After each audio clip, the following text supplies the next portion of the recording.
Muito obrigado pela presença. Vamos fazer para contribuir até a próxima. Grande beijo no coração.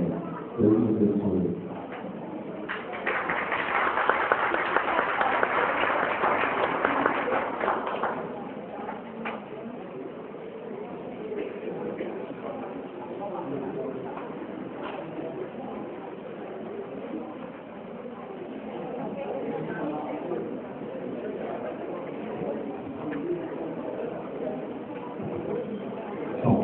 Boa noite. Está muito calor aí? E é muito demais. E bom, eu tenho que marcar para o Léo,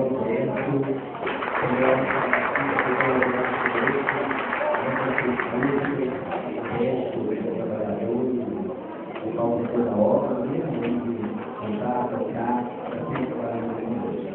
Então, queria Receber vocês com um abraço, sejam bem-vindos mais uma vez à nossa casa, da Igreja Batista. É muito carinho de receber a todos, apesar do calor, nós trocamos energia nesse momento para hoje, podemos colaborar com quem está ao nosso lado. E aproveitar a palestra dessa noite, que é sensacional, um profissional que sempre tem colaborado conosco, é a casa da Igreja Batista. Só lembrando os recadinhos de sempre.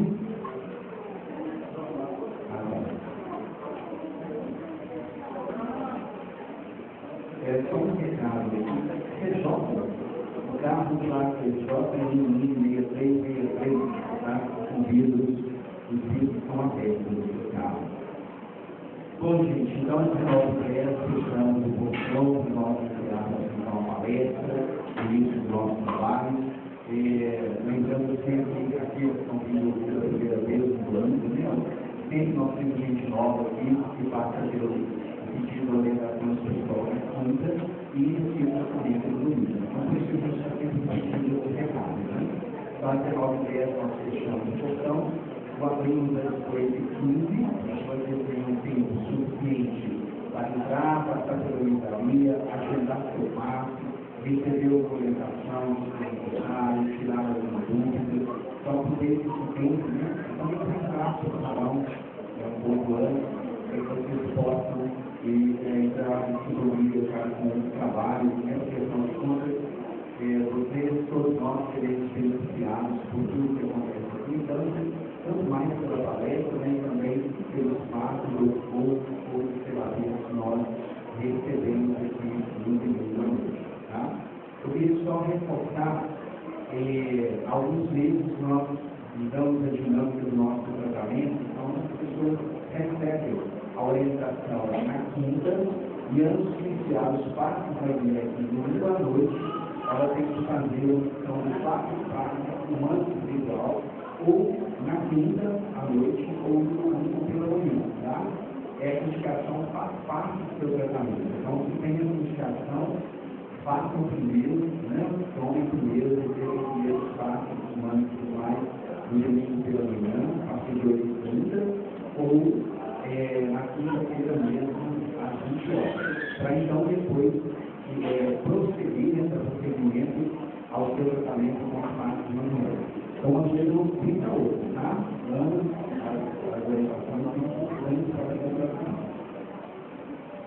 As crianças são as primeiras no primeiro passo, a gente pede sempre aos pais que acompanhem nas filas que têm feito. Depois dos passos, nós temos embaixo a nossa equipe do grupo de restauração que trabalha com as crianças ao longo da palestra, tá bom? Então vamos fazer a nossa leitura desta noite. Eu queria convidar a Silvana, que vai fazer a leitura para nós, e em seguida faremos a prece e vamos iniciar então a palestra. Boa noite. Boa noite. Então vamos lá no livro Superando os Desafios Bíblicos, sobre a Bíblia Rosa, com o Espírito Alex Garcia. Atitudes e conquistas. Ninguém consegue renovar suas atitudes sem renovar primeiramente suas conquistas. Na tarefa de reerguimento íntimo, a alma necessita refazer seus conceitos da vida, das situações e das pessoas, a fim de promover a verdadeira reforma de suas atitudes. A atitude é uma postura íntima para cada passo com a vida. Tal postura só é passível de ser modificada quando a pessoa renova seus conceitos, pois com conceitos errôneos não se consegue a libertação anterior. É preciso renovar. Essa é uma realidade.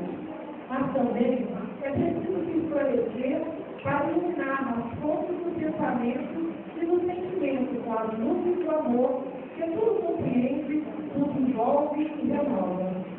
Conceitos errôneos conduzem atitudes equivocadas e, por sua vez, vinculam o ser a resgates ou provas dolorosas.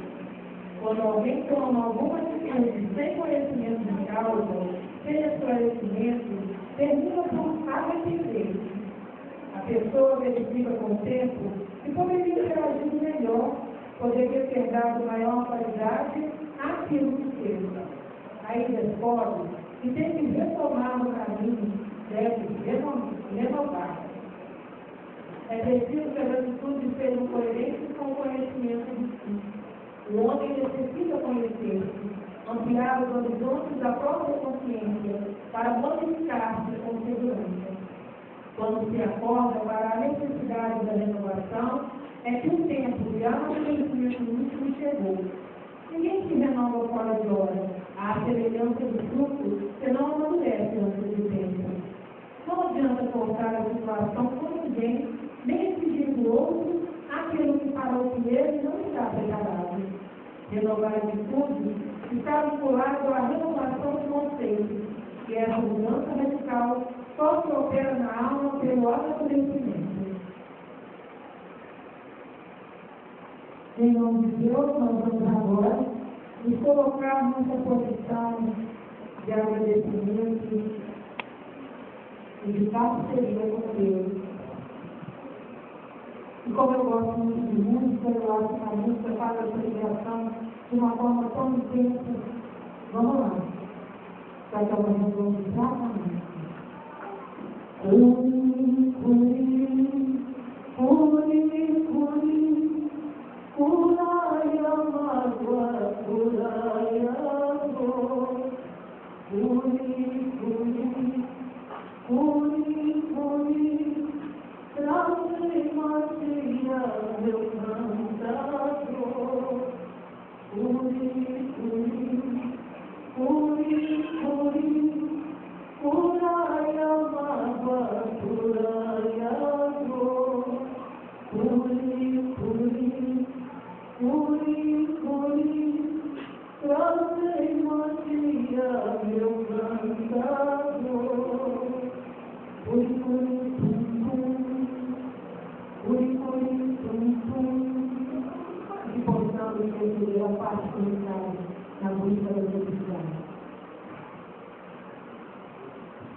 Obrigado, Silvana. Vamos agora convidar o nosso palestrante desta noite. O tema desta noite é o seguinte: como se reequilibrar diante de grandes perdas. Quem vai falar conosco sobre esse tema é Matheus Cautiero, psicólogo clínico e professor do Instituto Humanista de Psicoterapia. Por favor, Matheus.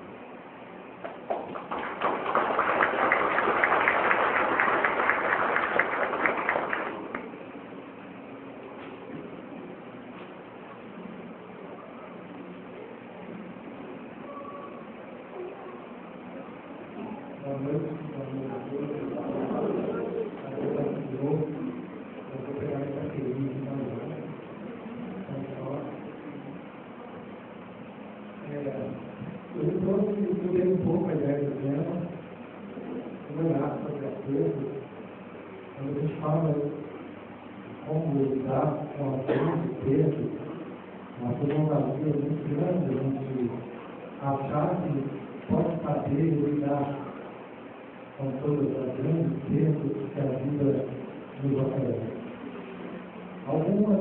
Alguns de vocês já podem ter experimentado, outras talvez a gente ainda vai experimentar. Mas falar sobre perdas, eu acho que é uma coisa muito humana. O tempo todo da nossa vida, a gente está vivenciando essa experiência de perda. Então, se ela é grande ou pequena, eu acho que vai variar muito do olhar de quem está vivendo. Mas se a gente pensar, a gente já nasce perdendo o aconchego do útero, perdendo aquele alimento pronto, perdendo aquele silêncio, os espíritos nos mostram, e é muito mais angustiante para a gente reencarnar do que morrer. No momento que a gente reencarna, nós estamos perdendo toda a nossa lucidez espiritual que foi conquistada. Nossa forma física, nossa consciência, ela se reduz.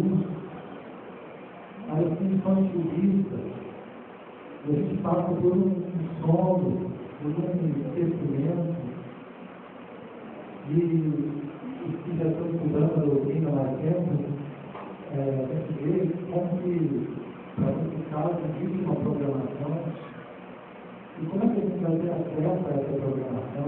A gente programa, faz lá, estuda, fica anos nos preparando para voltar. Chega aqui e nós perdemos aquela consciência. E a gente tem aqui todo o trabalho para tentar escutar a nossa alma, tentar escutar o nosso coração, para colocar a caminho daquilo que a gente se propôs. Caso contrário, o que nós vamos perceber são novos desvios e vão dar volta. Mas como Deus não tem pressa, a gente vai dar volta o quanto for preciso, até que a gente tenha segurança das melhores escolhas a fazer. Acho que o texto que a Silvana deu para nós interpretou profundo essa fotografia de volta, onde fala que o tempo todo, para a gente caminhar, precisa estar renovando o nosso conceito. Então, aquele fazer isso sozinho é muito difícil. E aí a importância de a gente começar a se abrir, e é justamente nessa situação de perda que eu vejo, que a nossa alma ela fica mais sensível. Quem já viveu isso, ou quem já teve alguém perto que passou por essa experiência, as perdas são momentos em que a gente é afetado por um lugar de tristeza dentro da nossa alma. Ela vai lidar com isso de uma forma, mas todos nós passamos ou vamos passar, mais ou menos intensamente por essas situações. Então, essas situações elas vão marcar o universo da alma. No momento em que a gente se recolhe e é penetrado a experiência de tristeza. Experiências em que a gente, o nosso ser se contrai. O nosso ser, ele se volta para dentro. Assim como o inverno, né? Essa é a função do inverno. A gente fica mais dentro de casa, a gente fica mais introspectivo, né? O céu fica cinza, e assim, como a experiência, né, do verão, da primavera, quando a gente sai para fora, essas oscilações de sentimento, essas oscilações de experiência, elas fazem parte da condição humana. E nessas horas, nesses momentos, cada um sabe que já viveu, teve pais, filhos, aí o caso da morte, apenas de pessoas, de amor, de trabalho, situações que a gente estabiliza, situações que às vezes fazem a nossa vida entrar em crise. Essas horas são horas muito propícias para a gente poder questionar os nossos valores. Quantas pessoas eu recebo de algumas histórias que nunca pararam para poder questionar o sentido da vida, que nunca pararam para se abrir as questões espirituais, mas são nesses momentos, né, no meu trabalho de área especial, um senhor que viveu 40, 50 anos ao lado do esposo, e andando na rua, uma bicicleta atropelou ela, e ela foi internada, a situação dela foi piorando, no momento em que tinha acabado de aposentar, e ele estava pronto para agora desfrutar de todo o trabalho de uma vida que os dois conseguiram juntos, que os dois se esforçaram, né, para conquistar o patrimônio, e agora, então, ele iria começar um momento de programação de sabedoria, de viagem, de filhos criados. Ela, então, vai para o imóvel. E ele estava dado, o nível de relação que ele tinha com ela, era o nível de relação comum. A gente tem vínculos no casamento, onde existe um vínculo muito forte. Mas que muitas vezes já não existe afinidade mais. Existe uma distância, existe uma distância afetiva, não é o caso desse casal. Muito próximos, muito próximo, muito afinidade. A pobreza arrasou a vida desse cara, a concepção desse homem. Então, pela primeira vez, ele começa a questionar, ele começa a buscar um entendimento espiritual, ele começa a buscar lugares para se enfrentar, ele começa a buscar ajuda.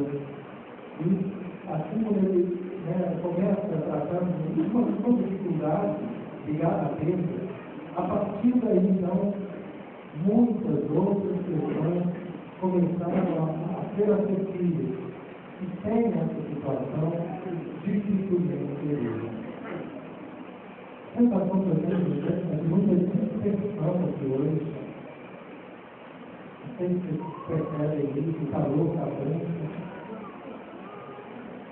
Mas eu gostaria muito de convidar a todos a se perceber. Eles vieram aqui hoje,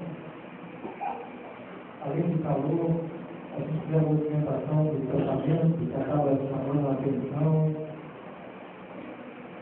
Mas eu convido um momento de silêncio, onde a gente possa prestar atenção na nossa respiração, onde a gente possa se centrar um pouco.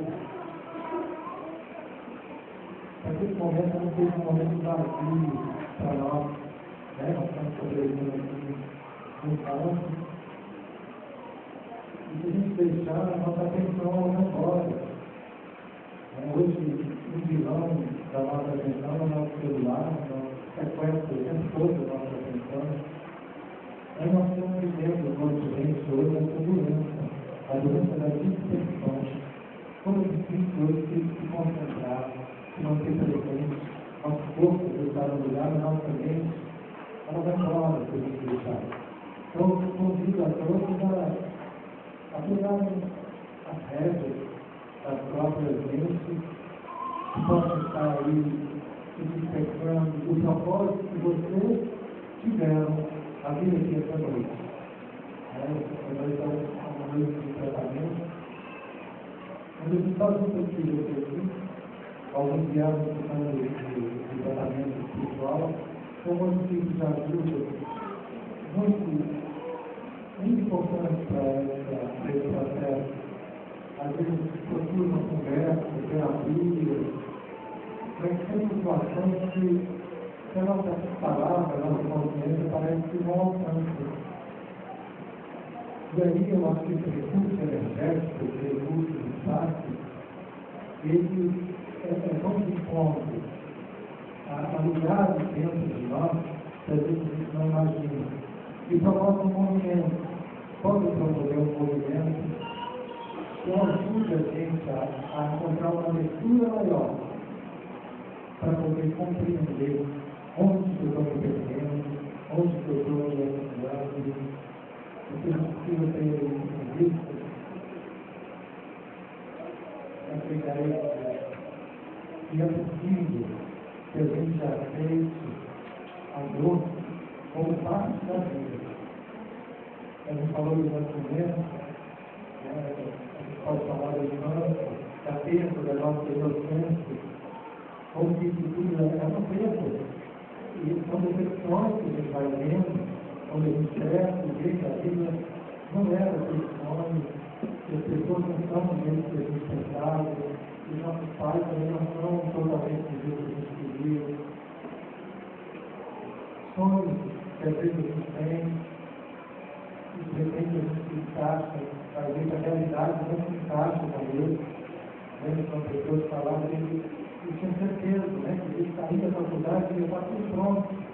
Ao mesmo tempo que o pai dele foi assim, o avô dele, passava que tem um curso superior para você estar empregado. E hoje não. A gente está vendo uma realidade muito diferente. Onde o curso superior hoje já não é mais garantia de emprego, de estabilidade. Então, falando da morte, a gente está trazendo uma ideia de que toda perda, ela é um tipo de morte. Se a gente pensar bem, a morte como um símbolo de uma transformação. E aí, esse para nós talvez seja o nosso maior dilema. como que a gente lida com a dor. Esse é o maior problema humano. Nós não tivemos essa escola para lidar com a nossa dor, para lidar com o nosso sofrimento. A gente só aprende em casa, porque nossos pais talvez não saibam. Cada um vai lidando do jeito que dá conta, vai reproduzindo padrões que aprenderam com os pais. Então, essa é a nossa maior reflexão quando a gente fala desse texto. E aí, muito comum hoje a gente vê ansiedade. A nossa ansiedade crescendo, bofurando nossa alma. Quando eu falo da questão da dispersão, muitas vezes por causa da dispersão, o que a gente encontra são ansiedades grandes, de querer muito, de querer rápido. E às vezes a ansiedade hoje é uma forma de viver que a gente vai tendo como normal. Não é normal. Eu vivo assim correndo, eu vivo assim sem tempo para parar é perder tempo. Dessa forma, quando a gente vive essa inquietação, torna-se muito mais difícil parar para poder estudar o que está acontecendo conosco. É muito difícil eu conseguir voltar a atenção para mim e estudar ou responder alguma prece. Eu posso já ter experimentado isso, eu tive a necessidade de fazer uma prece para buscar uma conexão espiritual e você não conseguiu sintonia. Aí você fala a palavra, tá? Então, os aprendeiros, tá? E fica aquele lado racional que não transforma em nada a nossa condição energética. A prece ela só é efetiva se ela dentro, se ela puder transformar a nossa condição energética. E às vezes nós não temos mais, perdemos essa condição. Tamanha nossa ansiedade, não consegue parar para deixar vir da nossa intimidade uma voz sincera. E às vezes é só nesses momentos onde a gente vive essas crises diante da dor, é que a gente então passa a ser mais verdadeiro, a ser mais humilde para poder buscar de fato a ajuda.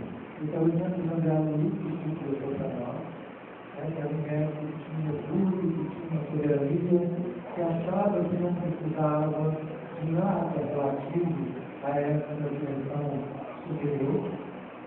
E é o momento que eu percebeu que a nossa representou não só a perda do corpo físico, mas a perda do status, a perda do lugar importante que ele disputava, a perda da família, a perda de tudo que ficou vagante.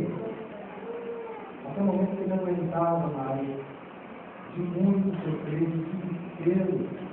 Então, ele consegue tirar lá da fibra, lá no fundo da alma dele, um pedido sincero de ajuda. Nessa hora ele atendido. E quando a gente fala de ser atendido, nós não estamos falando mais de trabalhadores espirituais somente, mas eu entendo esse ser atendido hoje como uma ideia de serviço disponível para nós, um manancial de energia enorme, infinito, que está disponível. Não estou falando mais agora de trabalhadores, pai, vamos botar ocupado agora. Muito a fazer. Mas nós não podemos entender, não é um grupo de entidades, mas é de fazer contato, de entrar em sintonia com esse manancial de energia que está disponível para nós, mas nós aqui não estamos receptivos, nós aqui não estamos disponíveis para essa conexão. Dá para a gente perceber como está a nossa mente agora, como que a gente entra para voltar, como que eu estou disponível para fazer uma prece. Como difícil fazer silêncio. Eu posso falar minha voz, mas o barulho que ele escuta dentro de mim é o sofrimento. O sofrimento. Então, muitas vezes, essa prece e essa busca, elas ficam sem necessidade, a ponto de falar, não acredito. Porque eu pedi não aconteceu nada. Como se os resultados fossem determinar a veracidade que essa presença espiritual. Quando a gente está falando aqui, independente do resultado, é isso que diz, é como que eu lido com a situação. Às vezes não é nem mudar o que aconteceu, já aconteceu, ou mudar o que está acontecendo na nossa vida.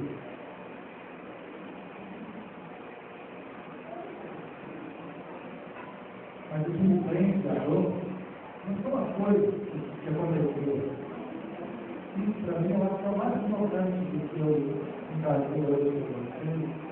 A gente entender o que me prende a Deus, é como eu reajo a ela, é como eu reajo a essa situação. O tema de hoje mesmo, como eu reajo a essa coisa. E é isso, é que cada um vai perceber de uma forma diferente, e que deveria ser natural, ser vivido assim como um inverno. O inverno não é natural, a gente só pode ter uma primavera, a gente só pode ter um inverno, assim, é um ciclo natural da vida. O inverno não é ruim, ele é necessário. Assim como a tristeza, ela é humana, ela é parte da vida, assim como a dor, na nossa condição espiritual hoje, nesse planeta, gente, não há como viver sem experimentar dor. A diferença é como que eu lido com ela. Eu posso fingir que ela não está me afetando, eu posso fingir esperar. Eu posso culpar a Deus, eu posso culpar meu pai, minha mãe. Eu posso cuidar com ela das formas mais variadas. Nós vamos cuidar algumas dessas formas hoje. Mas é justamente essa forma de reagir é que vai vincular o sofrimento. Nós precisamos entender isso para poder sair dessa ideia de que nós somos vítimas da vida das situações. Entender como que nós somos responsáveis por aquilo que hoje nos está vivendo. Como eu crio a minha realidade com a minha forma de lidar com essa situação. A gente pode falar do inverno, né? A gente vive o inverno e reclama, postura sempre de reclamação, sempre de insatisfação. Então, o inverno em si, o verão, tão ruim, pode até ser desconfortável em alguns momentos, confortável em outros momentos, favorável para algumas situações, desfavorável para outras, mas é como eu acho. Então, eu trouxe aqui o caso da mulher de pedra com possível. Esse é um caso que eu acho ilustra essa forma de lidar. Uma pessoa que chega para mim e diz, olha, eu não sei o que está acontecendo comigo, eu estou triste. As pessoas estão me dizendo que eu preciso tomar remédio, porque eu sou agressiva, estou me sentindo pouco, tudo que eu falo traz agressividade, eu não quero ser assim, não é assim que eu me vejo, mas é assim que eu estou e é assim que as pessoas estão falando. Quem me conhece mais, alguém falou comigo, volta a tomar aquele remédio, foi tomado, para ver se ajuda, e nós estamos frequentando. E ela também não estava se alejando nessa condição agressiva, ansiosa, tensa. Então, eu convidei ela a ter observado o que estava acontecendo. Ela tinha uma leitura para poder investigar essa situação interna. E nessa leitura, nós achamos os olhos tem uma certeza do que está acontecendo. Como que você percebe? Se você fecha os olhos, a nossa percepção de nós mesmos é uma alteração. Porque a gente tira os nossos sentidos, tira o que perto, como adoro, pessoas falando, música, tudo que vem desse sentido pode nos despertar. Quando a gente fecha os olhos, é uma recomendação do próprio Cristo, a gente se recolher, um verbo de se recolher para então prestar mais atenção. E aí, nesse momento, ela fala, Cândido, estou me vendo como um capo de pedra. Parece que eu sou uma mulher de pedra. Estou toda rígida, estou toda tensa. E a sensação que eu tenho é que eu estou indiferente. Eu não sinto dor, também não sinto afeto. A sensação que eu sou um saco de pedra. Mas isso gera uma inquietação, isso gera uma necessidade. Então, um saco de pedra que não está em paz. Um saco de pedra que parece estar morta para vários afetos, mas forte, pouco. Então, você precisa ajudar a dar mais alguns passos nessa exploração do que mesmo. Pensando o que te deixa assim. O que está acontecendo? Você chegou nesse estado, entendendo isso, que essa imagem que está acontecendo é um símbolo para representar essa condição interna que a gente vive. Então, ela diz, a menina começa a chorar. É um peso do pai do meu namorado, do meu noivo. Eu fiquei muito triste, mas eu não chorei. Eu fiquei o tempo todo consolando ele. Eu escrevi as coisas. Eu tinha que ser forte. Chorar é fácil, né? Como é que eu poderia chorar e me entregar a dor que eu também estava sentindo muito? Mas se eu chorasse, como é que eu ia dar apoio do meu namorado, do meu noivo? Então eu não chorei. Eu escolhi a minha dor. E assim, isso se acumula dentro de mim. De forma que agora, quando a gente abre um espaço, coisa rara, quando é que a gente abre um espaço para poder sondar a nossa intimidade? Quando é que eu tenho tempo para fazer silêncio e perguntar para mim como é que eu estou? Eu não posso até perguntar, mas fazer silêncio para escutar a resposta mais importante de Deus. Mas a gente pergunta para o outro, como é que você está? Mas nem espera o outro responder. Mas é quase um cumprimento. Tudo bem? Tudo bem. E não existe espaço para o outro falar que ele não está bem. É bom que ele fale que está bem, porque eu não tenho tempo para escutar. Caso ele diga, não, eu não estou bem. Então não dá, não se esquece, porque eu só perguntei pensar, por educação, porque na realidade eu não compreendo. Eu vi o café. É assim, os filhos.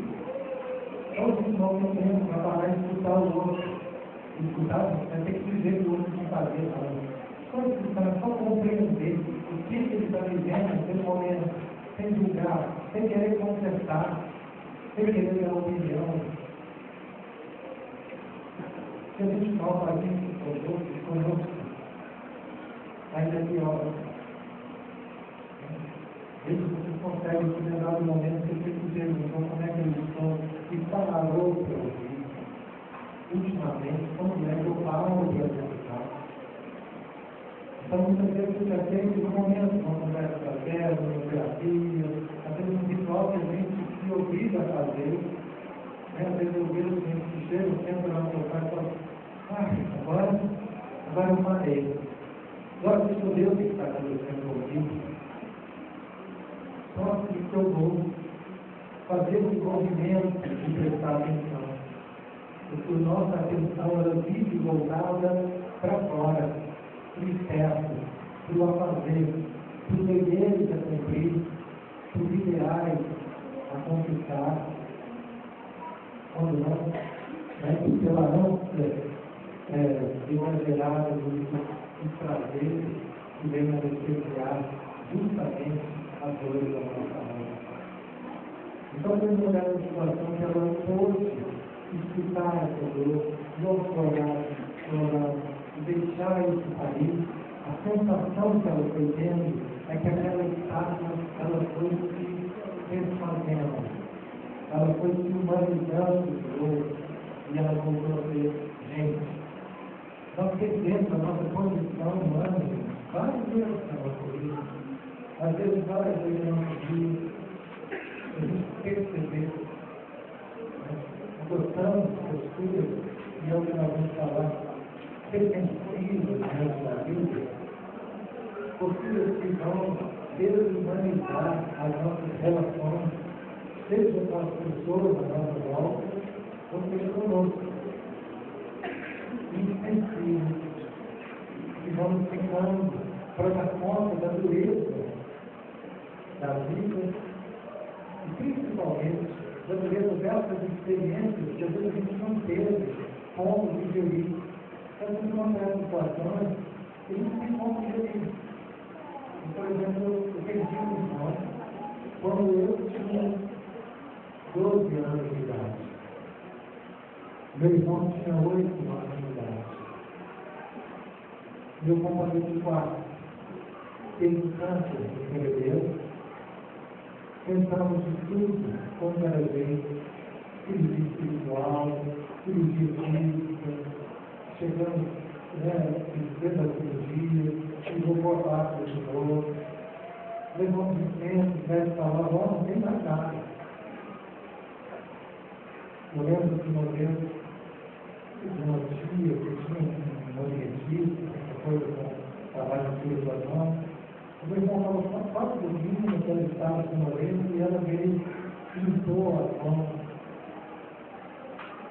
em direção a ele, e ele então parou, pegou a mão dela, baixou e disse, obrigado.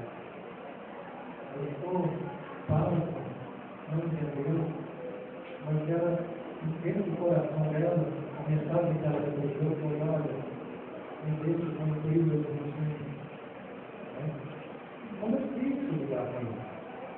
Como foi difícil para a nossa família? Como foi difícil para a minha mãe perder um filho de 18 anos? E todos os filhos já tinham uma família espírita. Eu, com 12 anos, já tinha filho de educação infantil. Eu já tinha uma ideia de espiritismo, uma ideia de vida após morte. Então, gente, nada disso vai impedir a gente sentir dor. Isso pode nos consolar e nos ajudar a não se revoltar, mas deixar de sentir dor. Todas essas teorias não são e não serão capazes nunca. Porque emocionalmente a gente sente, quer você admita isso, quer você ignore isso, a gente sente. Agora, como um menino de 12 anos teve condição de elaborar plenamente um luto dessa ordem, de lidar com essa perda, muito difícil. O que eu percebi que foi acontecendo é que, mais ou menos 20 anos depois, um pouco menos, num desses tratamentos que eu venho me submetendo, sem previsão de algo, eu me vi num trabalho de conciliação familiar, lembrei de falando desse trabalho de Deus. É um trabalho então que abre a possibilidade de a gente olhar para nós, para a nossa família, para a energia da nossa família, e então me colocar de frente com esse personagem da minha família, com o meu irmão, de 20 anos depois. Quando eu olhei para aquilo dentro desse trabalho, eu urrava de dor. A dor vinha como um soluço dentro de mim. Eu nunca imaginei que pudesse existir tamanha dor aqui dentro. Não sabia que aquele vestia daquela hora, daquela forma, funciona, ela não é normal. Eu não fico pensando nele, eu não fico lá pensando, não. Mas eu estava lá, porque não todos bem compreendidos naquela época. Então, naquela situação, eu pude deixar cair aquela onda de novo. E aquilo ali, eu não sabia também que os meus ombros eram assim, ó. Desde esse momento, eu senti que desceu, ó, 10 centímetros, viviam pilotos, e fazendo yoga, meditação, tratando todas as horas, no fundo lá dentro, uma ansiedade. A ansiedade que era essa, de ter que fazer tanta coisa para poder não sentir. É tudo isso, se ocupando de mil coisas, por não saber lidar com os nossos sentimentos, falando do outro. Então, o poder da razão para Deus foi um alívio muito importante. Então, essas são dores, são perdas reais, são situações difíceis que a gente vive. Cada um aí vai ter ou vai ter. Agora, eu poderia falar de um outro tipo de perda, que elas não são tão reais, elas não são tão palpáveis, elas não são mensuráveis, mas elas nos afetam muito mais do que a gente imagina. Essa perda aqui, um perigo do homem, o medo de perder a nossa imagem ideal. Nós temos uma imagem, uma construção de imagem ideal, de como eu devo ser, para que eu me sinta bem, para que eu me sinta segura, para que eu goste de mim. E dentro dessa construção de uma imagem ideal que cada um tem, para um o imagem ideal é ser bonzinho, para outro é ser sábio, é ser mulher de ferro, é ser homem de ferro, para outro é ser inteligente, para outro é ser específica, e acha mentor, você leu lá, metade da biblioteca, imagens literárias, imagens que a gente cria. E aí, nessa situação, toda vez que a gente acredita, então, que as nossas fraquezas vêm à tona, ou que esses ideais eles se rompem, que aquele que julga inteligente começa a se deparar com a sua ignorância, que aquele que se julga forte começa a se deparar com a sua fragilidade, que aquele que se julga santo começa a se deparar com o seu lado soberano.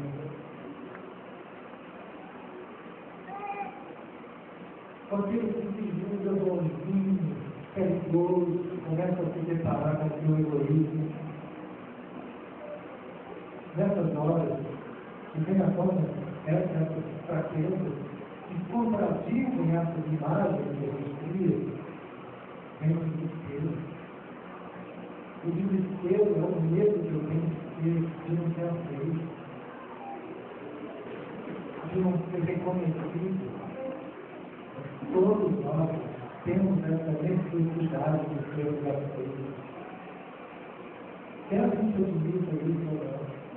E alguns usam de uma forma, outros usam de outra, para poder buscar segurança afetiva. E tem alguns momentos, então, que a gente perde essa imagem dela. E nessa hora, é uma perda que gera uma angústia terrível. E como que a gente lida com essa perda? Eu posso perguntar para vocês aí, qual que seria essa imagem ideal? O que para você hoje representa esse ideal de segurança? Esse ideal que você fala, se eu fizer isso, eu vou estar bem. Se eu for assim, eu vou me sentir bem. É um perfeccionismo. A gente acha que perfeccionismo é ter que fazer tudo certinho. Não. Perfeccionismo, nesse conceito, que o pessoal que era errado, é uma ideia de exigência tremenda que a gente tem conosco. E vocês perceberem as exigências que tem com vocês para serem bonitos, para serem fortes, para serem inteligentes, para serem capazes, para serem bons. Essa exigência que não dá trégua, aquela expressão da perfeição. Então a gente pode começar a se perguntar em que hoje eu mais me exijo. O que hoje eu estou sempre me exigindo para poder me sentir bem? Então, sobre essa exigência, né, às vezes faz com que eu consiga, né, muitas vezes a gente consegue sustentar essa imagem durante um bom tempo. E aquilo ali dá uma falsa sensação de poder, uma falsa sensação de bem-estar, até que uma hora aquilo ali rompe, porque não é real. Ninguém é só forte, ninguém é só inteligente, ninguém é só bom o tempo todo. E aí quando vem o outro lado, fazer a gente pagar a língua, fazer a gente ver o que a gente também é. Isso é uma perda dessa imagem das glórias, é uma cultura. E nessas glórias, então, a gente cria um monte de defesa para lidar com essa situação. Então, sejam as perdas reais, ou sejam essas perdas da nossa imagem, nós estamos chamando aqui de perdas ilusórias, quando o homem rico chega até Jesus e fala, Senhor, o que eu preciso fazer para poder estar contigo, para poder encontrar alguém? Jesus fala, não tem tudo e nem poder. E ele sai triste dessa conversa com Jesus, porque ele sabia que ele era incapaz de largar tamanho apego. Então, todos nós vivemos, às vezes, apegados a algumas ilusões de riqueza que a gente tem, que a gente se acha. E isso, é nesse momento de apego que a gente está deixando de seguir um caminho de liberdade para cada um. Nesse momento que a gente se apertando. Então, diante dessas perdas, desse medo delírio de não ser aceito, de não ser amado, ou diante dessas situações de dor que a gente experimenta na vida, situações que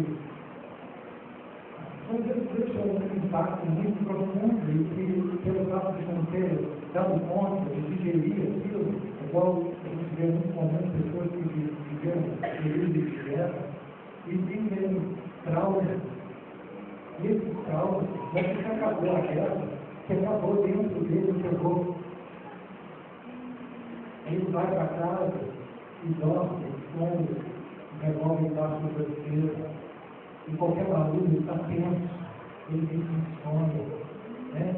E assim, em caso de guerra, hoje a gente não tem mais a guerra do jeito que era, nesse caso, mas nós temos aí as guerras civis que a gente está vivendo, a violência, e várias outras situações que eles acabam e falam que cada um pode perceber aqui dentro situações que podem ter gerado traumas, abusos, abandono, frustrações, toda hora. E às vezes não são traumas que a gente diz, nossa, de coisa horrível, mas eu senti lá dentro. E essa experiência interna, ela tem um efeito que ela vai se propagando durante a nossa vida. E nós vamos montando defesa para poder evitar essa dor. E não sabemos aceitar e deixar ela fluir e seguir o curso. Como a gente pode deixar seguir o inferno, acreditando, com certeza, que depois virá outra situação. Nós ainda não aprendemos a ter confiança de poder deixar sair essa dor, de deixar que ela flua. Ela pensa que depois disso virá uma luz, virá uma outra estação da alma. Quando a gente se apega, diferente dos animais que vivem uma estação de terror, e logo depois, se vocês pesquisarem, que eu trabalho muito com isso, chama experiência somática, ele diz de animais que vivem situações de trauma, de estresse muito grande, e seres que conseguem fugir de uma onça, quase pega, né? Não pega, chega no hospital, consegue fugir e até quando ele pode. Quando ele pode, consegue escapar daquele perigo, ele quase morreu, mas ele não morreu. Para esse perigo, para a gente sobreviver aos perigos, o nosso sistema aciona uma potência de reação, geralmente medo, raiva, e a gente paralisia, para que a gente não sinta essa dor. Isso são defesas saudáveis de sobrevivência. Elas são acionadas em alguns momentos para a gente poder lidar com situações de perigo real. Mas se criticar o perigo real, não. E às vezes a gente lida com a crítica como se fosse um perigo. E a crítica como uma ameaça à nossa integridade, ao nosso ego. E aí depois então, se esse termo escapa, ele para um pouco sozinho e ele começa a ter tremores físicos. Esses tremores são espasmos. Ele vai liberando, né? Vai soltando. Vocês já viram o cavalo, às vezes faz assim, né? Liberando ali cargas de tensão que ficaram retidas no corpo para ele poder ter aquela reação. E aí então ele libera aquilo. O que acontece conosco?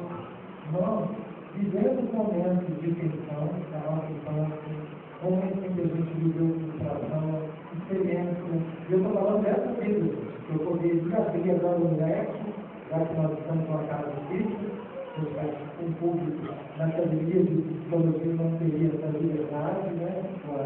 Mas aqui a gente pode ter essa liberdade de abrir aí uma janela para olhar para as experiências de vida passada. Onde nós vivemos terror, trauma, dores. Se a gente olhar para o nosso passado, no passado onde não existiam leis, no passado onde não existia, às vezes, muito cristianismo, para tentar modular alguma concepção moral, era isso, a força, quem era forte, quem era fraco, sofria. Hoje, cada vez que estamos menores, nós estamos vendo aí, devagar, né, a civilização, criar ordem, com muita dificuldade, principalmente nos países que ainda são neném, terceiro mundo, nascendo há 500 anos, isso é ontem, isso é muito pouco tempo. Então nós estamos aí engatinhando nas concepções dos advogados que vivem nessa ideia, né, de justiça social. Mas a gente imagina o que era a vida passada, a gente pegar alguns seriados que retratam com mais fidelidade, a gente vê a história, né, eu gosto muito de Roma, tudo, são seriados que mostram como que a sociedade vivia, como que era organizado. Gente, era dor, sofrimento, o tempo inteiro. E quando a gente morre, sabe o que acontece? A emoção que foi vivida, ela não é digerida porque a gente morre, não. Fica lá aquele trauma, fica lá aquela fagulha, fica lá aquelas dificuldades, assim como fica dentro de nós as nossas conquistas. E a gente reencarna, seja uma família legal, ou uma família que está ainda com profundas dificuldades. Tudo que acontece ali, naqueles pais, naquelas famílias, vão despertar esse núcleo de sofrimento que a gente já traz de outras experiências, mal digeridas. Por mais que a terapia lá no hospital vamos ser melhor que a nossa aqui, nós vamos reencarnar, porque as emoções, elas são atemporais. Não depende do nosso irmão que aconteceu há 20 anos atrás. Aquele que eu sentia ali parecia que tinha sido naquele momento. Mas isso são emoções que aconteceram há 500 anos atrás. Nós não temos consciência racional, mas aquilo ali faz alguma forma participando da nossa concepção, da nossa forma de sentir a vida. Então, nós não temos essa habilidade que os animais naturalmente fazem, né, de liberar esse estresse, de liberar esse trauma, de então sentido. E para podermos anestesiar essas defesas que são criadas, para que a gente possa viver, tentar o tempo todo paralisado por essas dores. Então nós vamos refletir um pouco sobre algumas dessas defesas. Essa é uma delas, a agressividade.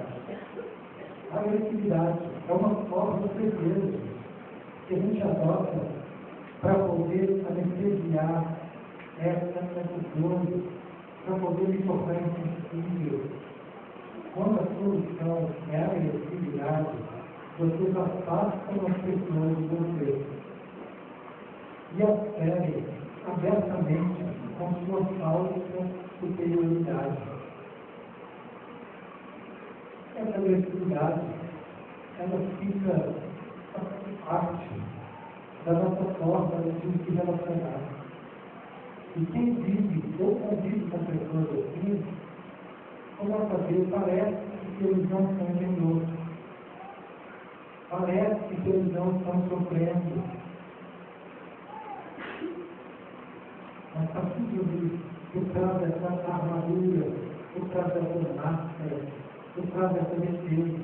Todos nós vivemos com defesas muito bem armadas. Aí é fácil de olhar o nosso vizinho. Ah, meu vizinho é assim. Lá, a defesa tem alguém que é desse jeito. E é difícil lidar com o outro. Olhar o outro é mais fácil.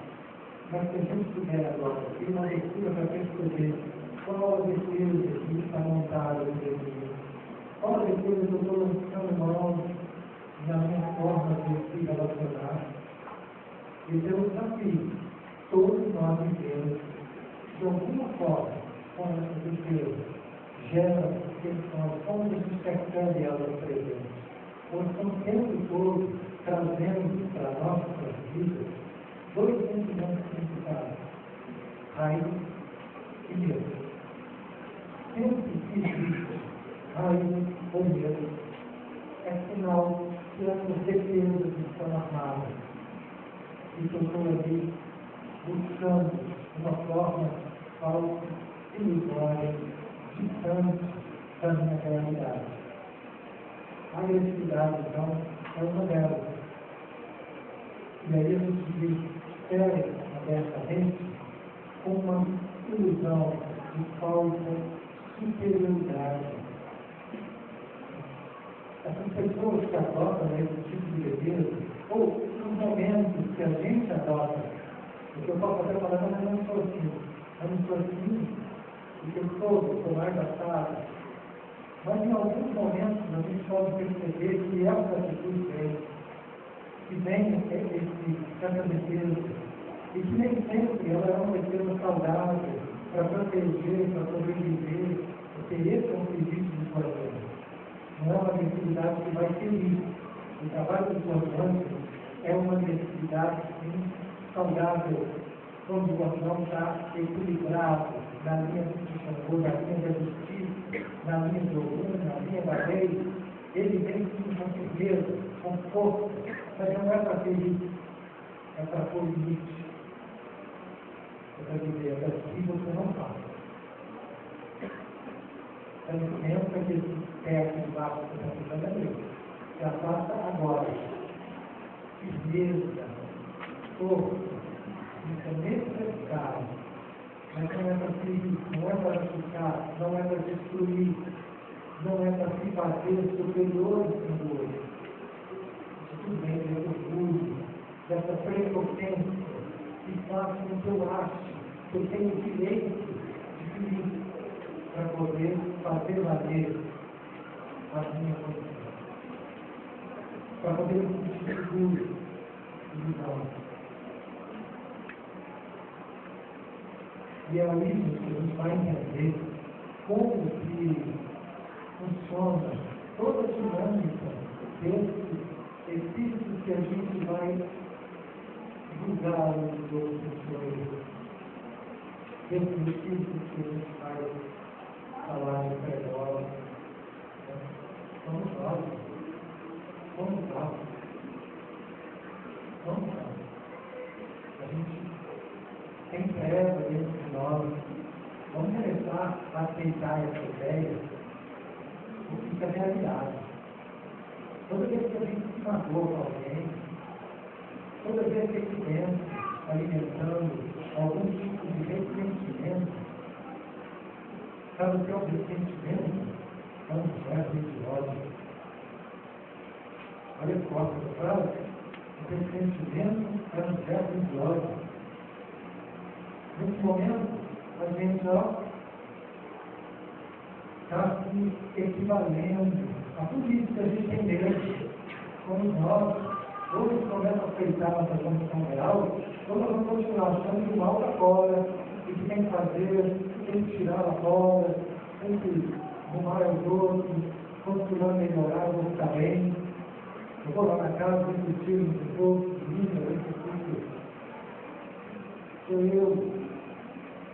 E eu não aceitar essa realidade, eu vou continuar olhando só para fora.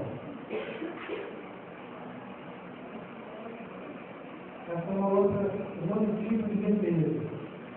Ela, muitas vezes, é aparentada, às vezes, até com uma carinha boa, uma pessoa que tem essa carinha de que estou sempre bem, sereno. Mas, no fundo, não tem vida ali. No fundo, eu estou ali para uma filha. São pessoas que ficam fechadas, com serviço, com a água.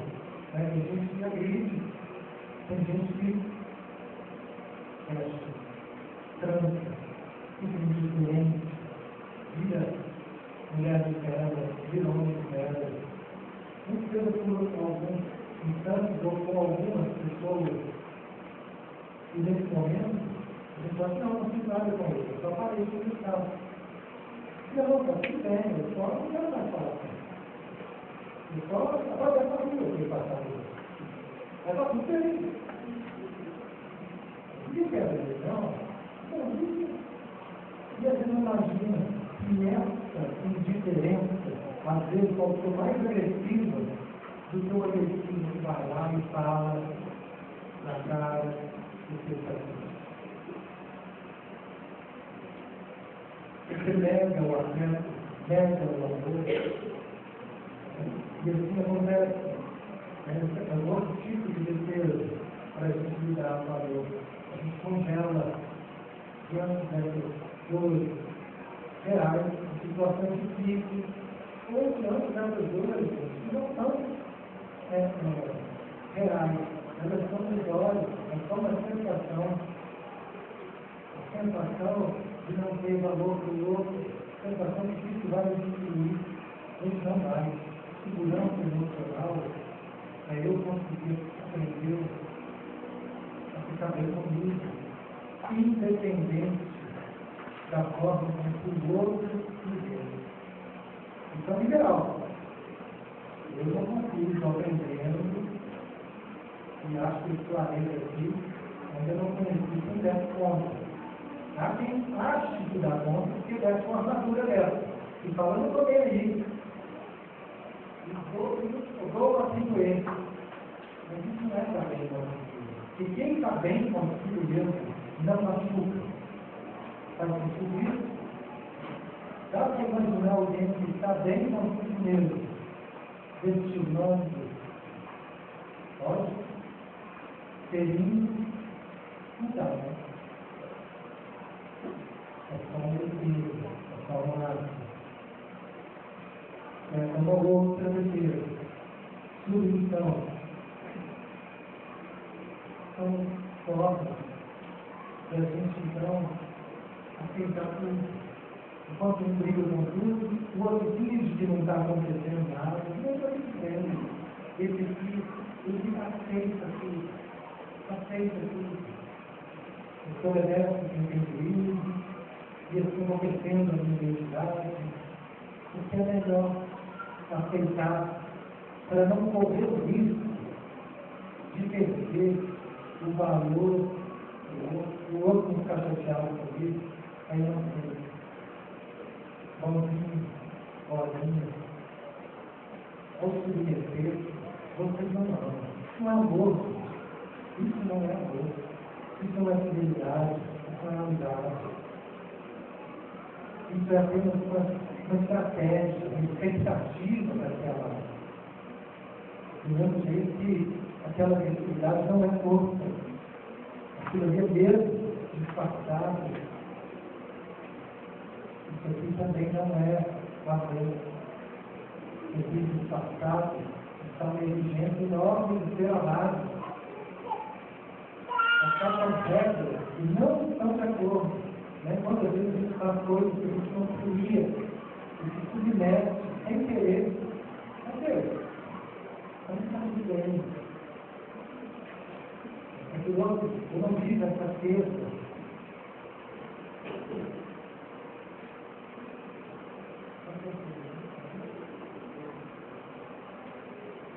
Estou lembrando, meu Deus.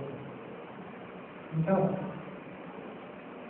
se a gente está na beleza, esses são os sentimentos principais, medo e raiva.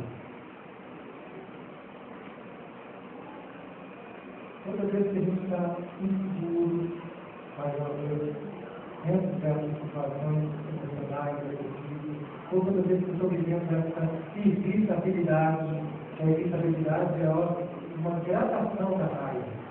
A gente pegar a raiva e abaixar o volume dela, nós vamos chegar na irritação. Se eu baixar um pouquinho mais, fundo. Mais fundo. Nada. Se eu subir, raiva, subir um pouco mais, ótimo. Subir um pouco mais, nós vamos chegar na fúria. São gradações dessa energia da raiva que monta nosso desejo. E assim como medo. Baixa um pouquinho, não fico com medo não. Eu fico seguro. É um pouco menor, já é mais aceitado. Não, não fico seguro não. Só me respeito. Um pouquinho menor. A gente está subindo um pouco medo, de repente, já não é aceitável para aqueles que se acham fortes e corajosos de nós. Mas, resolvendo a raiva, e mesmo a raiva, os dois vão trazer para a gente tensão. Toda vez que a gente se vê tenso, nós estamos com a nossa defesa na raiva. E isso é fácil de perceber. Mas não, doutor, nós precisamos sentir que eu estou importante. Vou lembrar todos, vocês que importam. Isso. A gente vive dias sem perceber nosso corpo, sem perceber nossa respiração. Se eu prestar atenção no meu corpo, eu vou ver que tem tensão. Ombros, ossos, pescoço. A gente vive intenso. E acha normal. E aí quer fazer conexão espiritual.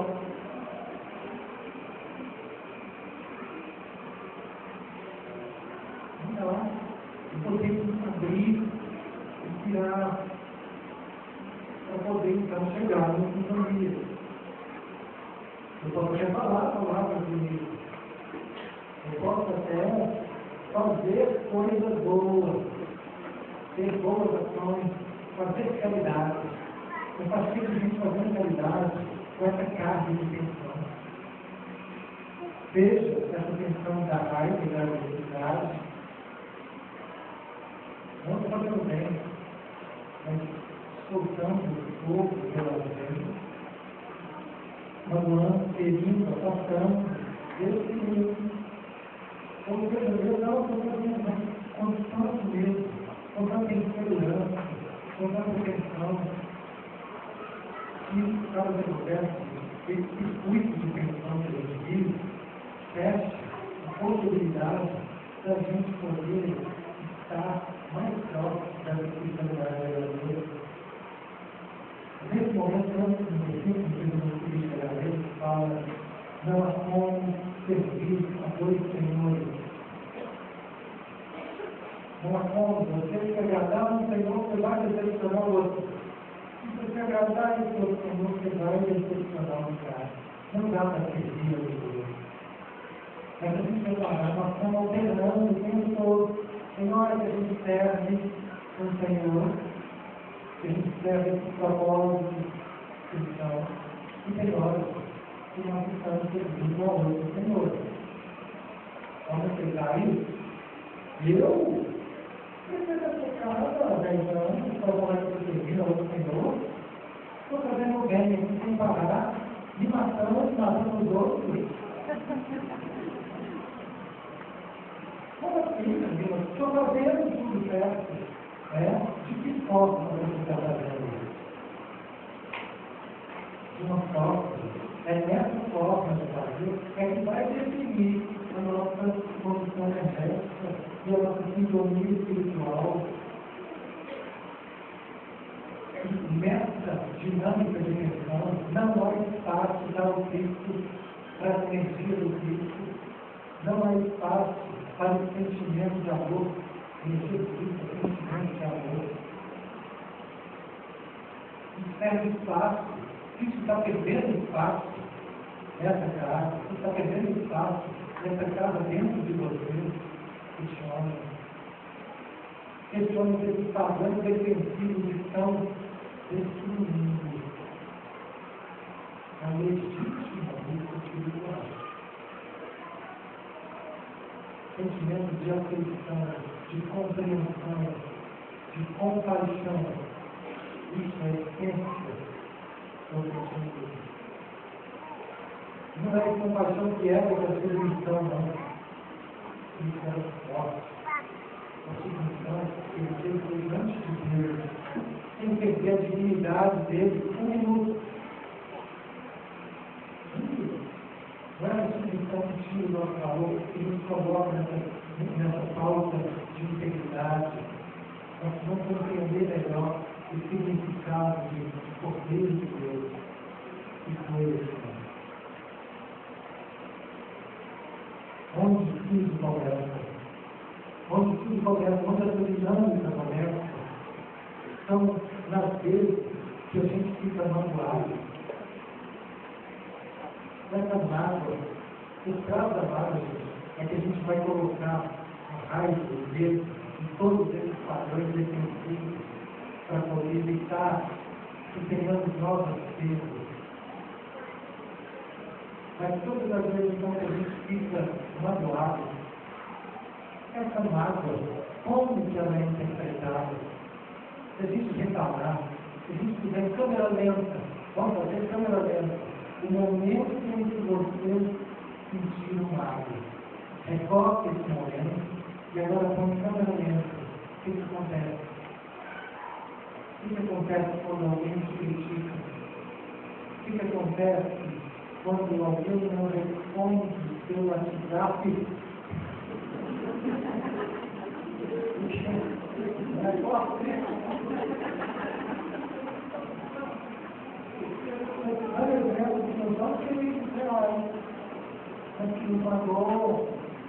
O que acontece quando alguém fala, você fica sabendo que alguém falou de você uma coisa que você não gostou, seja ela verdade ou não. Isso também, né? Então, porque a gente tem mais medo de tudo, é da verdade. Eu tenho muito medo desse ponto da verdade ainda. O dia que a gente aprender, como dizia muito sobre a cruz do valor do Pai, o dia que a gente aprender a amar a verdade mesmo, nós teremos bem mundial. Por enquanto, essa verdade, ela ainda é muito ameaçadora.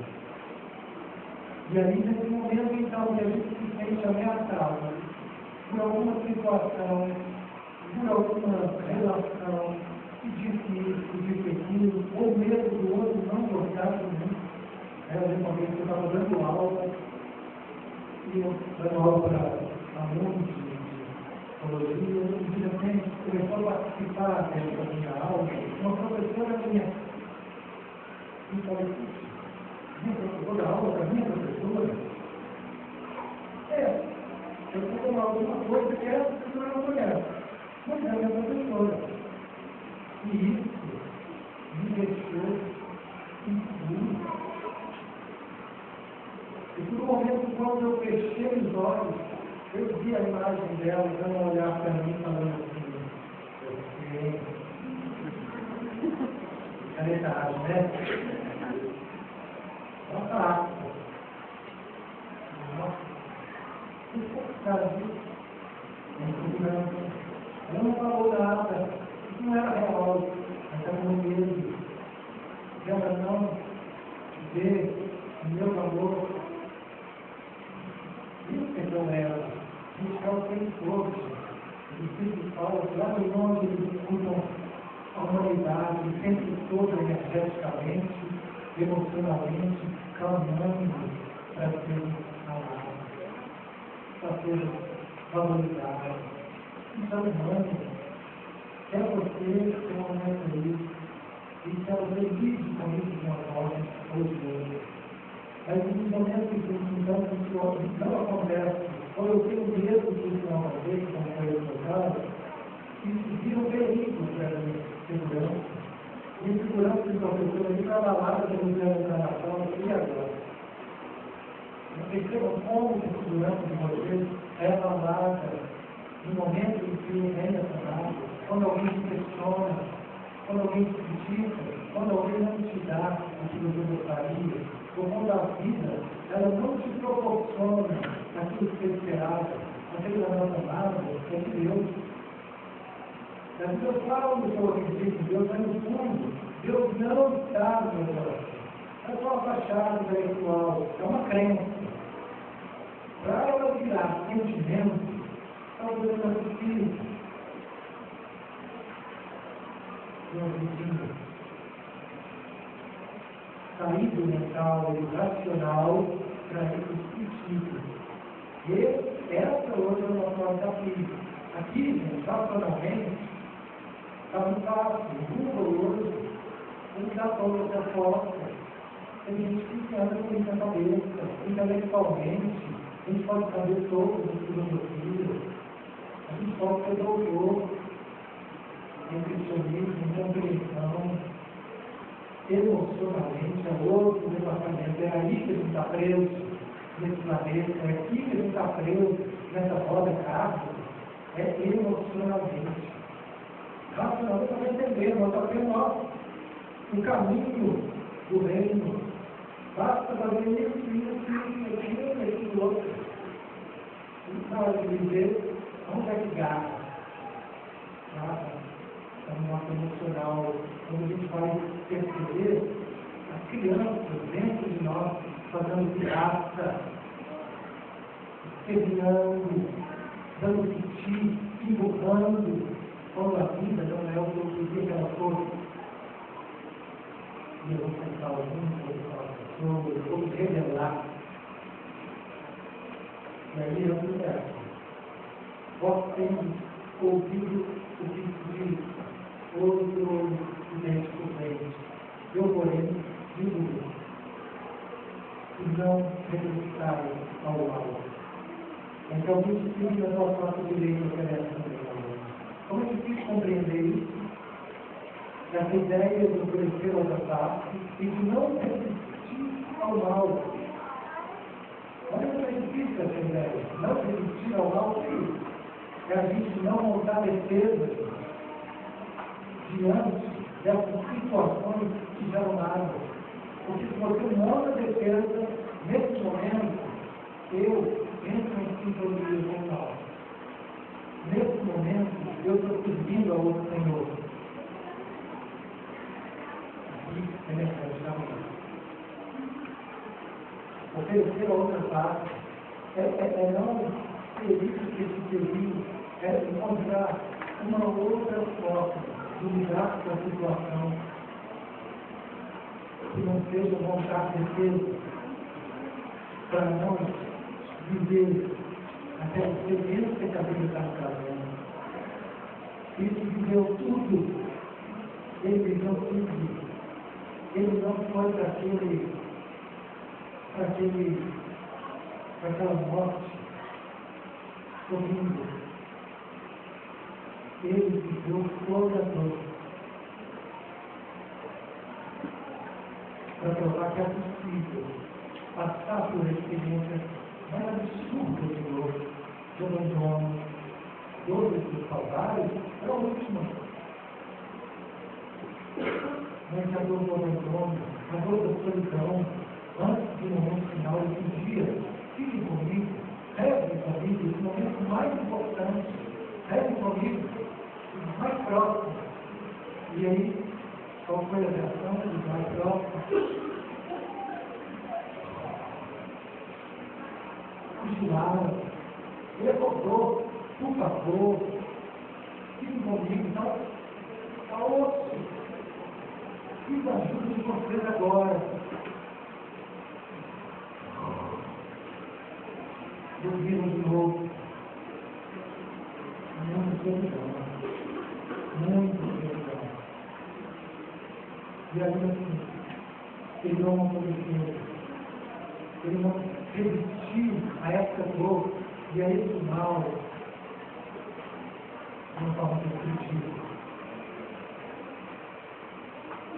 Aí a paz, todo ressentimento carrega um germe de ódio. E esse ódio, gente, muitas vezes está para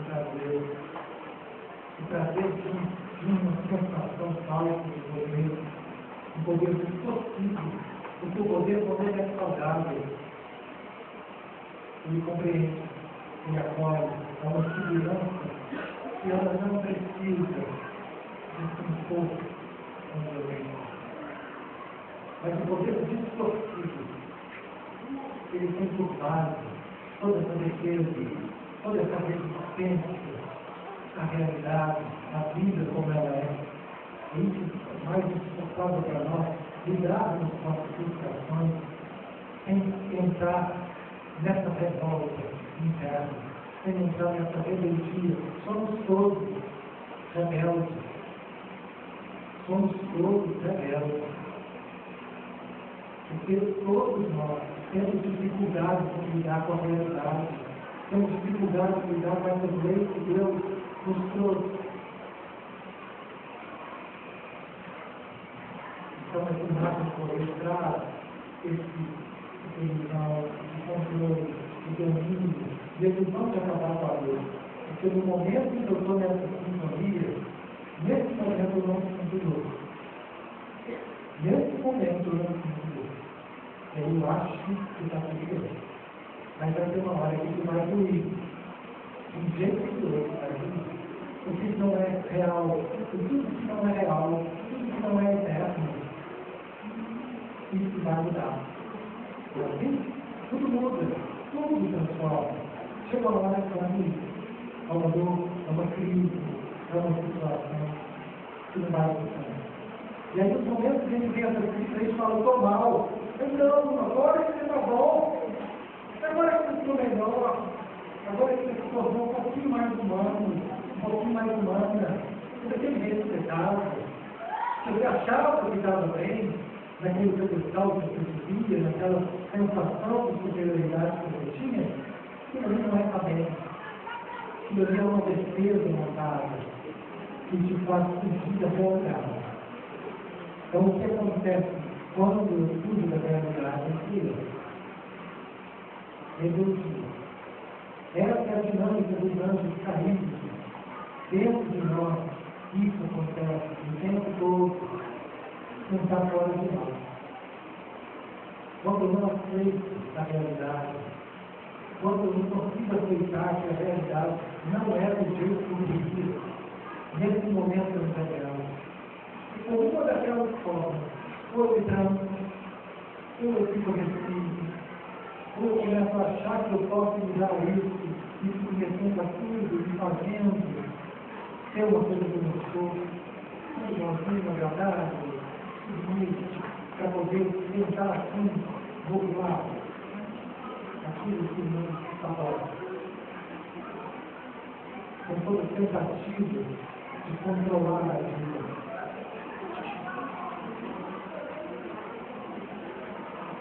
Terminando.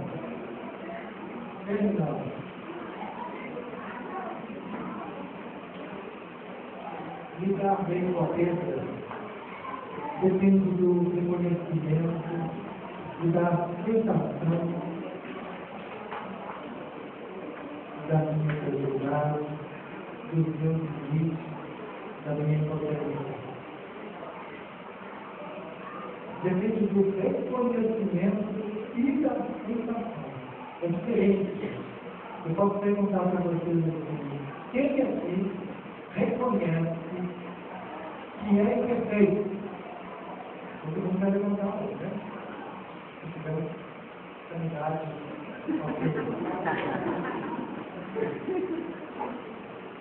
todo mundo é capaz de reconhecer que não é perfeito.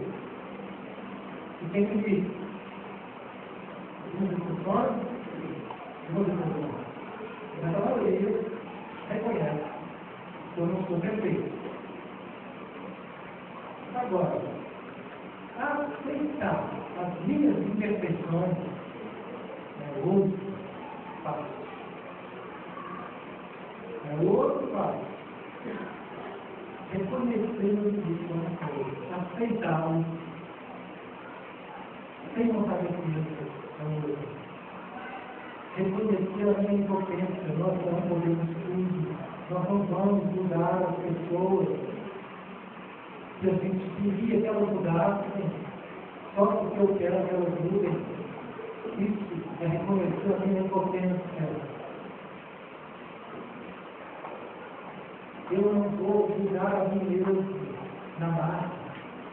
Tem coisas que eu tenho que aprender a conviver. Tem coisas que são colheita.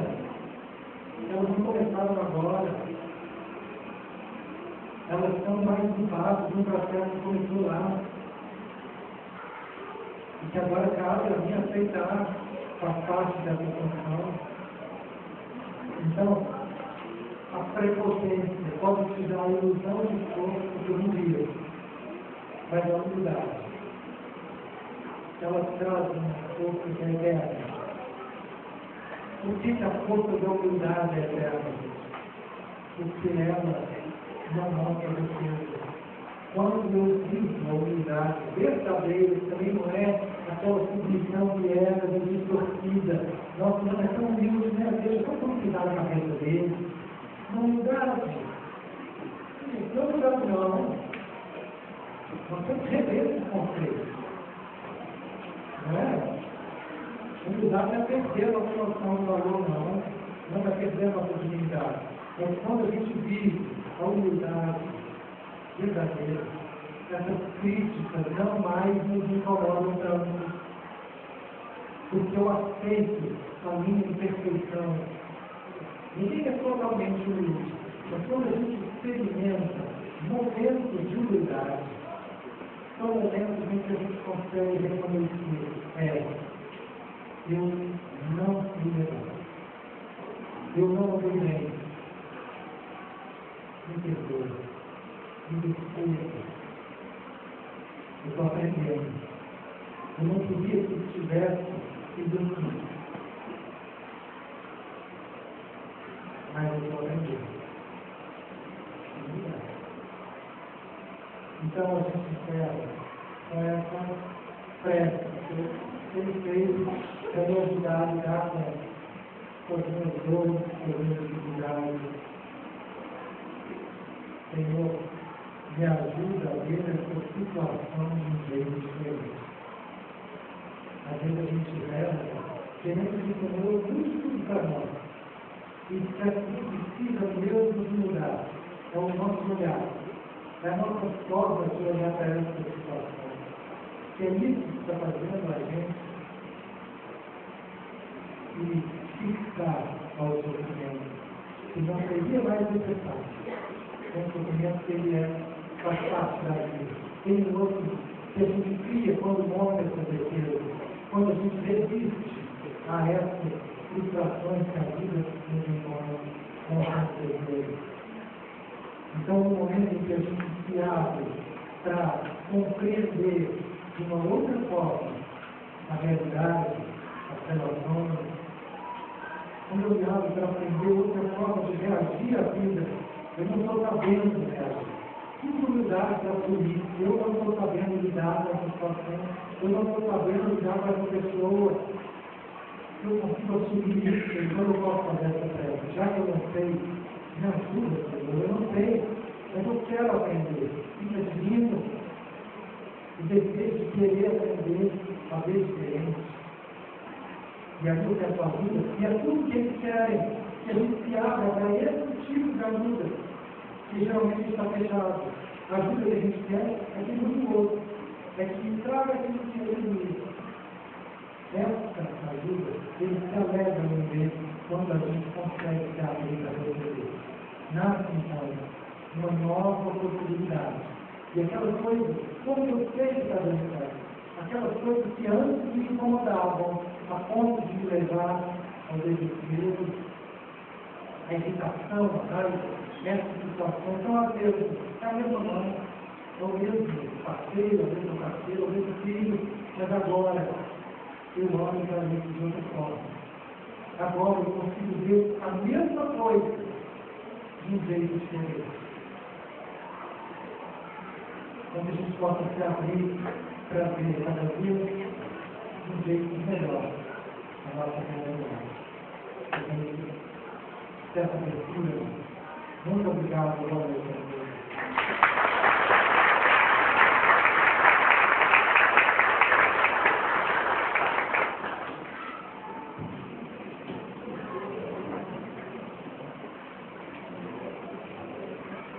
Obrigado a Deus, carinho do próprio Mateus mais uma vez.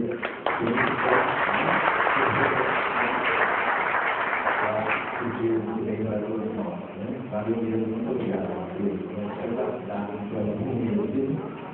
Então vamos lá, gente, estamos caminhando para o encerramento. Aquelas pessoas que ainda não receberam os quartos, a gente pede para permanecer, sentados, aguardando a condução aqui da nossa equipe. E após esse final, aqueles que já receberam fiquem à vontade para retornar nos lares, aproveite e passe lá na nossa médica mais uma vez, na livraria, tá? Eu vou dar alguns recados aqui ainda, então eu queria pedir a vocês um pouquinho mais de atenção. Gente, a nossa casa está sempre participando de todos esses eventos de conscientização, como que ocorreu em setembro, né? Setembro amarelo. Agora, outubro rosa, a nossa liberação, vocês podem perceber, a gente está trabalhando, porque como instituição que recebe pessoas, nós nos sentimos também responsáveis por conscientizar todos nós. E o outubro rosa é uma conscientização da importância da prevenção do diagnóstico precoce do câncer de mama. Então, está justamente divulgando. Nós distribuímos essa fichinha rosa, ao longo do mês a gente vai trabalhar aqui com ela. Algumas pessoas receberam, quem não recebeu nas próximas reuniões você vai ter a oportunidade. Use, leve a ideia para o seu trabalho, para a sua família, a importância de conscientizar as pessoas quanto a essa confusão interessante, que deve ser olhado com um olhar mesmo de prevenção, um diagnóstico precoce do câncer de mama. Então, junte a nós mais esse movimento e vamos juntos ajudar a conscientizar o maior número de pessoas possível para que a gente possa, então, ter esse olhar diferente para essa questão. Ok? Pode colocar aí, tá? Bom, agora eu quero reforçar aquele convite nosso que a gente tem realizado ao longo desse mês. Nós começamos esse movimento que nós chamamos de mutirão da solidariedade.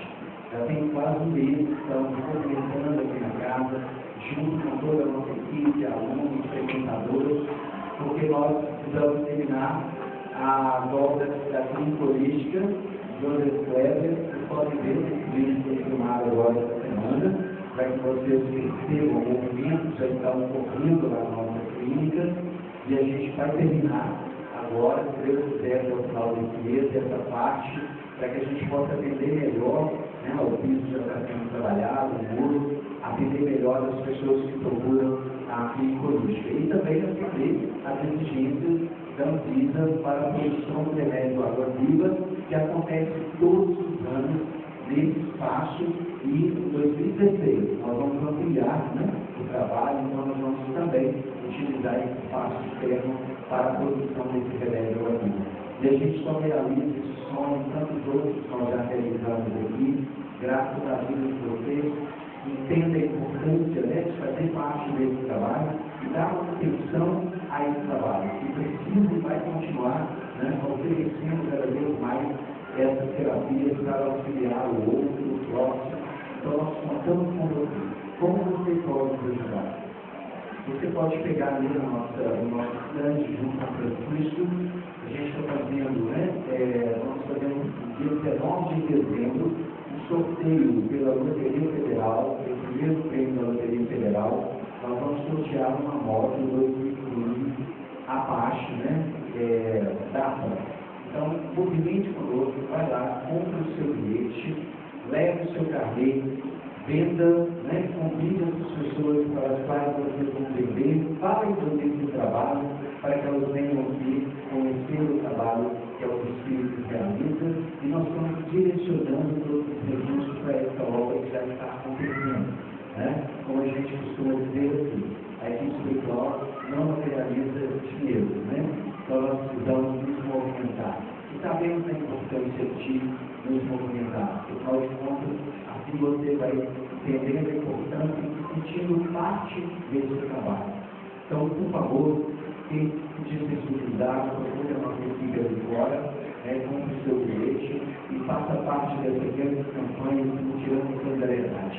E aquela pessoa escolhida que vender o seu carnê de uma forma de gratidão, nós vamos dar a essas pessoas, né, um presente, que ela vai poder receber um presente bacana da casa, uma camiseta ou uma sacola ecobag, um forma de agradecer a vocês pelo trabalho, pelo envolvimento, porque você já pode ver, né, fizemos questão de trazer esse vídeo para que vocês já percebam que já está acontecendo esse trabalho lá na clínica, né?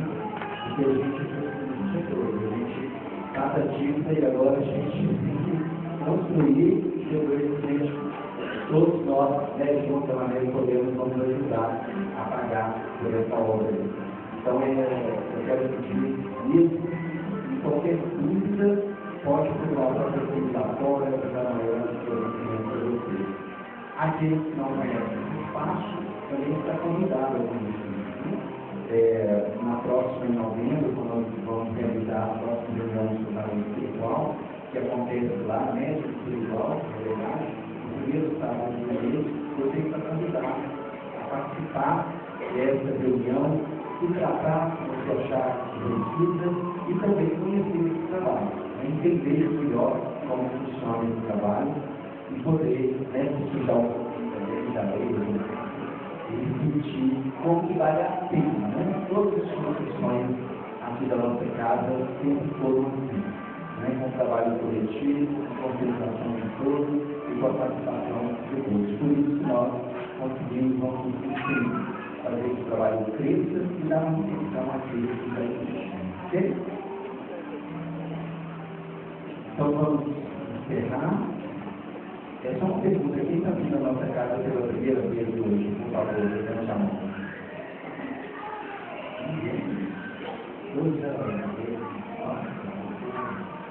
Bom, então valeu, isso é bom demais. Quem deseja pegar a orientação espiritual, que a gente vai fazer um tratamento, basta comparecer aqui na segunda-feira, a partir das 18h30, para pegar sua ficha, passar por uma viagem e depois receber sua orientação espiritual que possa fazer o seu tratamento, tá? E no domingo pela manhã nós começamos uma atividade nova, a reunião está começando a partir de 8h30, né? Em esses temas que nós já tratávamos sobre o evangelho, o espiritismo, o livro dos filhos, agora também estamos tratando, né, sobre a questão da psicologia, como lidar com a morte, um tema muito interessante, com as abordagens bacanas que são feitas aqui. Então, tem que participar também dessa nova forma, novo formato de reunião no Rio de Janeiro. Vamos lá para começar, né? Agradecer,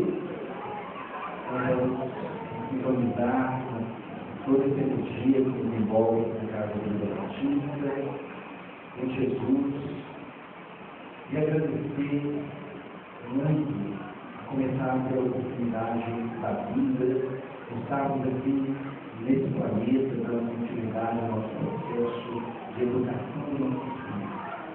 Agradecer pela nossa família, aqueles que dividem conosco o dia a dia das experiências. Agradecer por todas as oportunidades que são oferecidas por Deus e Jesus, com os desafios que temos na vida, que são elementos que vêm para nos sensibilizar e abrir os nossos olhos, para que a gente possa vivenciá-los com um olhar diferente, como recurso transformador, instrumento de transformação da nossa vida. Jesus possa abençoar cada oração presente e possamos levar essa energia aos nossos familiares, que tenhamos uma excelente semana, que possamos agir cada segundo dessa semana com sabedoria e inteligência.